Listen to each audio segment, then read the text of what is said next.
সংখ্যার দিক দিয়ে বিশ্বের তৃতীয় মুসলিম প্রধান দেশ ভারত।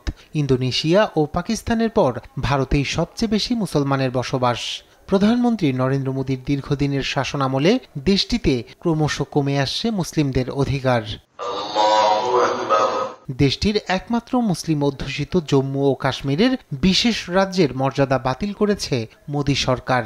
অযোধ্যায় বাবরি মসজিদের স্থানে নির্মিত হয়েছে রাম মন্দির। একাধিক রাজ্যে গরুর মাংস বিক্রি করা নিষিদ্ধ করা হয়েছে। ফলে মুছে ফেলার উদ্যোগ নেওয়া হচ্ছে মুঘল আমলের বিভিন্ন নাম ও স্মৃতিচিহ্ন। সব মিলিয়ে ধর্মীয় জনগোষ্ঠী হিসেবে প্রতিনিয়ত বিভিন্ন নিপীড়নের শিকার হচ্ছেন সেখানকার মুসলিমরা।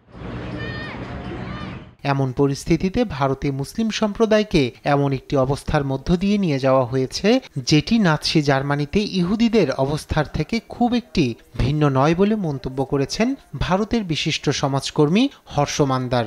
বৃহস্পতিবার দিল্লির মানবাধিকার সংগঠন association for protection of civil রাইটসের আয়োজনে দিল্লি প্রেস ক্লাবে এক স্মরণ সভায় এমন মন্তব্য করেন তিনি। মান্দার আরো বলেন, ভারতীয় মুসলিমদের এমন একটা কোণে ঠেলে দেওয়া হয়েছে যেখানে অধিকার পাওয়ার দরজা বন্ধ হয়ে গেছে। বর্তমানে ভারতে প্রার্থনা করাও একটি অপরাধ বলে মনে করেন তিনি। রায়হান কবির শুভ্র, নিউজ ডেস্ক, দেশ টিভি।